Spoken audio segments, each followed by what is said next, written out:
को कितना परेशान करता है। यस, ये रहा। मैकाल पर्वतमाला किस राज्य में स्थित है? जी हां, बात हो रही है मैकाल पर्वतमाला की, जिसकी सबसे ऊंची चोटी अमरकंटक है, जिसकी ऊंचाई कितनी है? 1036 मीटर। ये रही। देखने में पहाड़ जैसा नहीं लगता, लेकिन है ये पहाड़, क्योंकि 1036 मीटर ऊंची चोटी है इसकी, इस मैकाल पर्वत श्रेणी की अमरकंटक। तो अमरकंटक बेसिकली ये मध्य भारत का पहाड़ है। तो अब मध्य भारत के राज्यों को आपको ढूंढना है। उत्तर प्रदेश, राजस्थान, बिहार और छत्तीसगढ़, ये 4 राज्य हैं। जी हां, तो मैकाल पर्वतमाला किस राज्य में है? आप इसे अप्लाई कर सकते हैं, देख सकते हैं। तो मैं आपको एक बात बता दूं कि बेसिकली सोन, नर्मदा और महानदियों का उद्गम इसी अमरकंटक से होता है, जो मैकाल पर्वत श्रृंखला की जो है एक चोटी है। और मैकाल पर्वत श्रृंखला आपका है मध्य प्रदेश के जो है पुराने क्षेत्र छत्तीसगढ़ में, जो आज एक अलग राज्य है छत्तीसगढ़, जिसका गठन सन 2000 में हुआ। ठीक, सन 2000 में 1 नवंबर सन 2000 को छत्तीसगढ़ को मध्य प्रदेश से अलग करके एक नया राज्य बनाया गया था।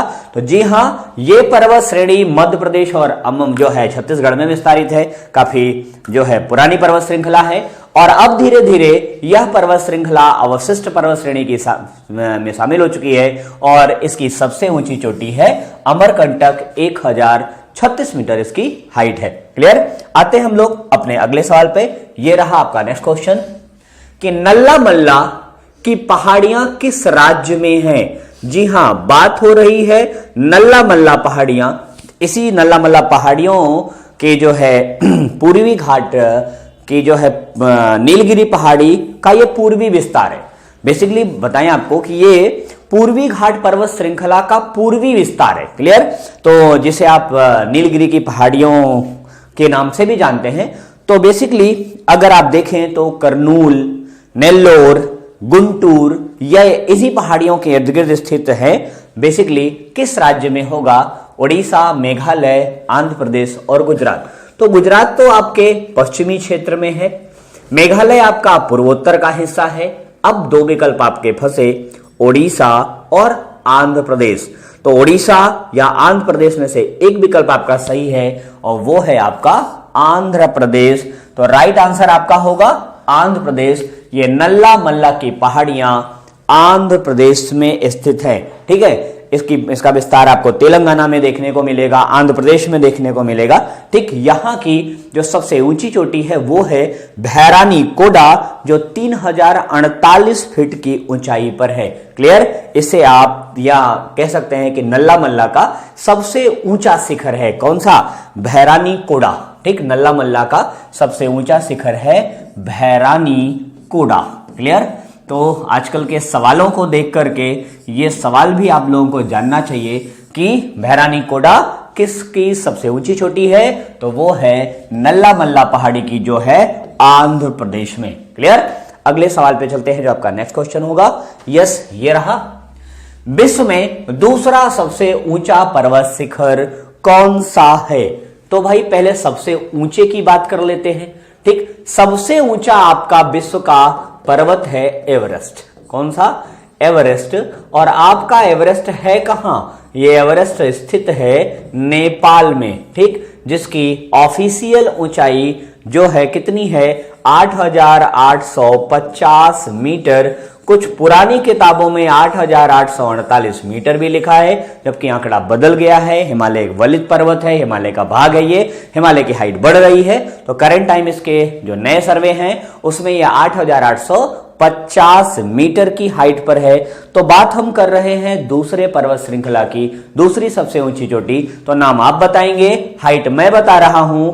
8611 मीटर ऊंची ये श्रृंखला है, और ये श्रृंखला दुनिया की दूसरी सबसे ऊंची श्रृंखला है, और ये भारत में है। जी हां, विश्व का दूसरा सबसे ऊंचा पर्वत आपका K2 गार्डगिन आस्टिन है, जो वर्तमान समय में पाक ऑक्युपाइड कश्मीर या कि पीओके में है, और यही भारत की सर्वोच्च चोटी है। क्लियर?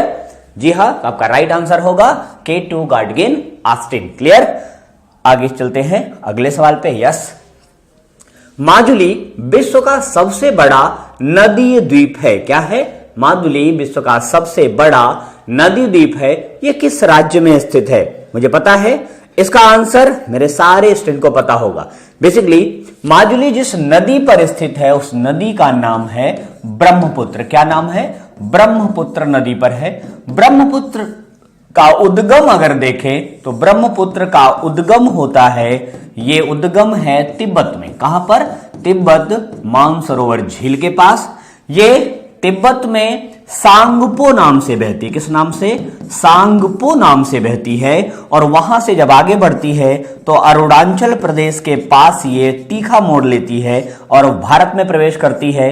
तब इसका नाम बदलता है और इसका नाम हो जाता है दिहांग। और अरुणाचल प्रदेश में दिहांग नाम से बहती है, लेकिन जब अरुणाचल के आगे आती है ये, तो अरुणाचल के आगे ये असम में जब प्रवेश करती है तो असम में इसका नाम पड़ जाता है ब्रह्मपुत्र। ठीक, तो इसी असम में ब्रह्मपुत्र नदी पर आपका माजुली द्वीप है। जी हां, राइट आंसर आपका होगा असम। ये दुनिया का सबसे बड़ा नदी द्वीप है।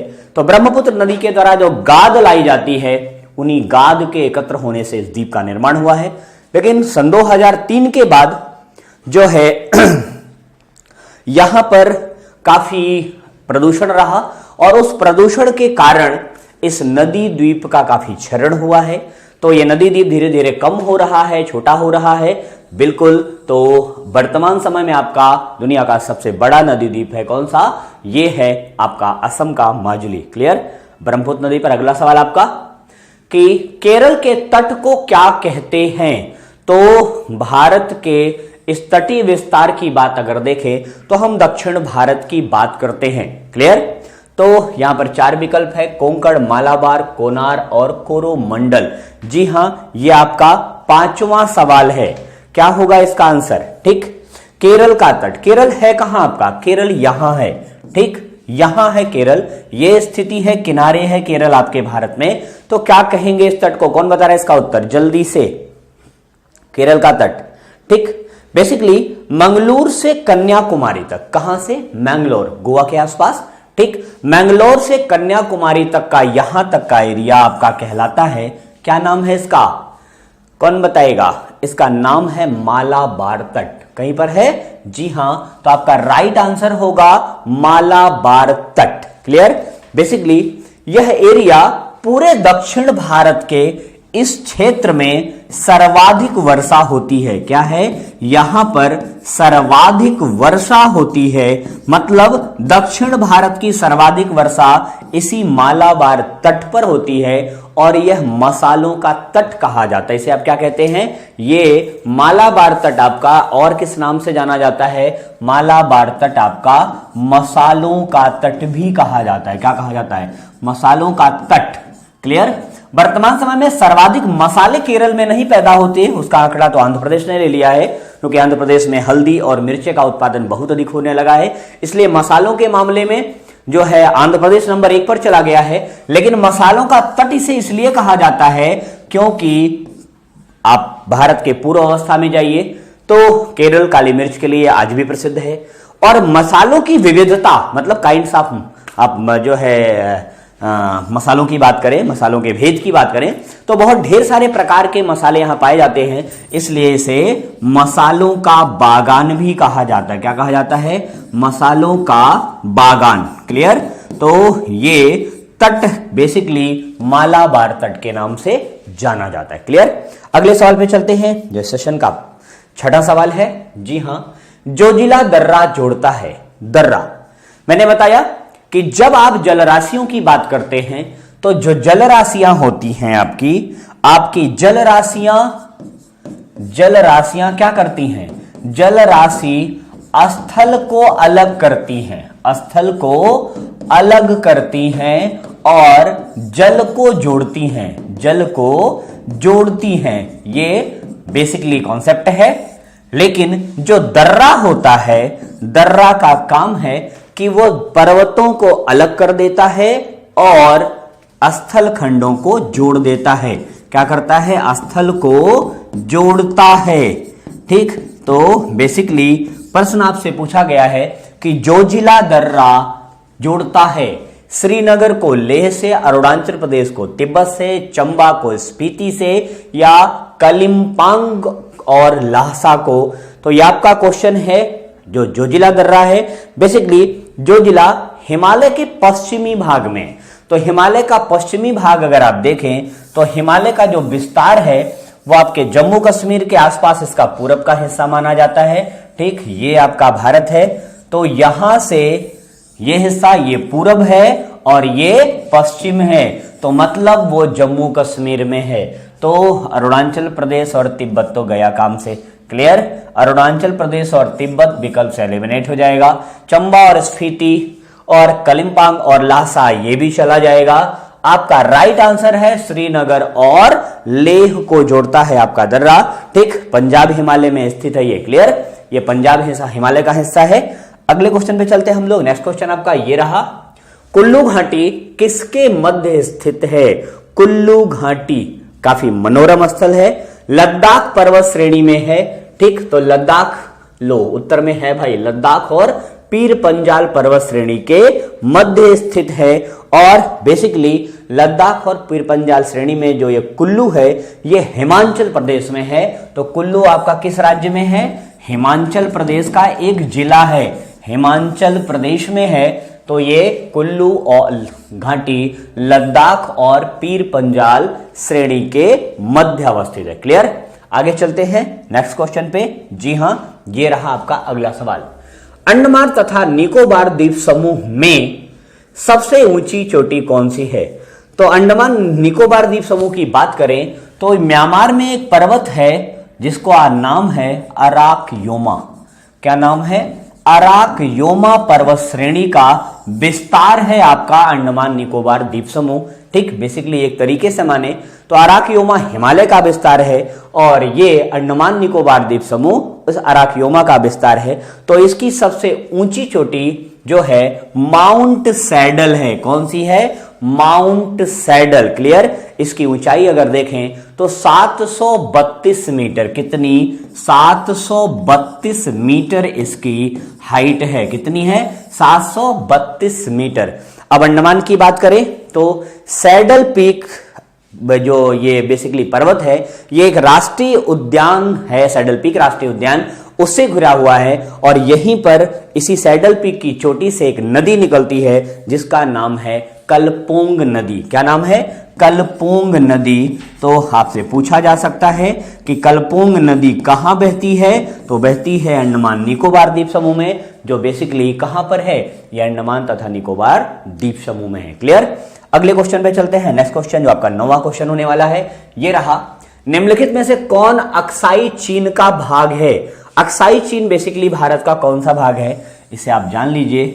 ठीक, ये हिस्सा तो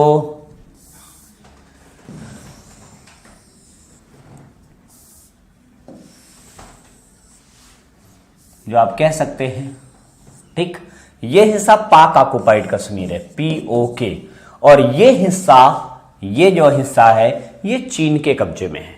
भारत का वह भूभाग जो चीन के कब्जे में है वो क्या कहलाता है? अक्साई चीन। अब यहां पर काराकोरम श्रेणी, कश्मीर घाटी, शिवालिक या लद्दाख पठार, ये 4 विकल्प हैं आपके। तो आप बताएंगे कि यहां पर जब अभी आप जम्मू कश्मीर का विभाजन देखे होंगे, जम्मू कश्मीर को केंद्रीय क्षेत्र के रूप में पढ़े होंगे, अभी जो 5 अगस्त का डिसीजन रहा तो उसमें आपने देखा होगा कि जम्मू कश्मीर जब इस ढंग से डिवाइड होता है तो ये हिस्सा श्रीनगर या क्या बोलते हैं जम्मू एंड कश्मीर, J&K के नाम से जाना जाता है, J&K, लेकिन ये हिस्सा किस नाम से जाना गया? लद्दाख। तो यहां पर जो लद्दाख है ऑप्शन में, जी हां, लद्दाख का जो पठार है ये वाला हिस्सा, बर्फ का पठार, ये बेसिकली जाना जाता है किस नाम से? अक्साई चीन के नाम से। क्लियर, आगे चलते हैं अपने सेशन के अंतिम सवाल पर। यह रहा, निम्नलिखित में से कौन सी मिट्टी चाय बागानों के लिए उपयुक्त है? चाय बेसिकली भारत की ऐसी फसल है जिसके लिए औसत तापमान की बात करें तो तापमान इसको 20 से 30 डिग्री सेल्सियस का या 30 डिग्री सेंटीग्रेड का चाहिए। और औसत वर्षा की बात करें तो वर्षा चाहिए इसे लगभग 150 से 200 सेंटीमीटर, ठीक, 150 से 200 सेंटीमीटर वर्षा चाहिए। और इसे होना कहां चाहिए? यह पर्वत के ढलानों पर पैदा होती है, कारण कि अगर इसकी जड़ों में पानी लग गया तो यह पौधा पूरी तरह से समाप्त हो जाता है। तो आपको यहीं पर डिसाइड करना है कि वह कौन सी मिट्टी है जो पर्वत के ढलानों पर पाई जाएगी, ठीक। जलोढ़ या कछारी मिट्टी आपको मैदान में मिलती है, रेगुर मिट्टी आपको मैदान में मिलती है, क्षारी मिट्टी वो मिट्टी है जिसमें जो है उर्वर शक्ति खत्म हुई से ऊसर या ऊसर पापड़ या तमाम क्षेत्रीय नाम है इसके, रेहू, ठीक, ये नाम भी है। तो ये तीनों तो एलिमिनेट हो गए। अब बची आपकी ये अम्लीय मृदा। तो पर्वतीय क्षेत्रों में आपको अम्लीय मृदा मिलती है और उन्हीं क्षेत्रों में आपको चाय पैदा होती है। तो भारत में सर्वाधिक चाय कहां पैदा हो रही है? भारत में सर्वाधिक चाय असम में पैदा हो रही है। और जबकि सबसे बेहतरीन चाय आपकी पैदा होती है दार्जिलिंग में, ठीक। दार्जिलिंग जो कि कहां का हिस्सा है? ये बंगाल का हिस्सा है। इसीलिए कलकत्ता में जो है राष्ट्रीय चाय बोर्ड का गठन किया गया है। तो आपका राइट आंसर क्या होगा? अम्लीय मिट्टी इसके लिए सबसे बेहतर होती है। Clear friends? तो आज के लिए बस इतना ही रखते हैं, क्योंकि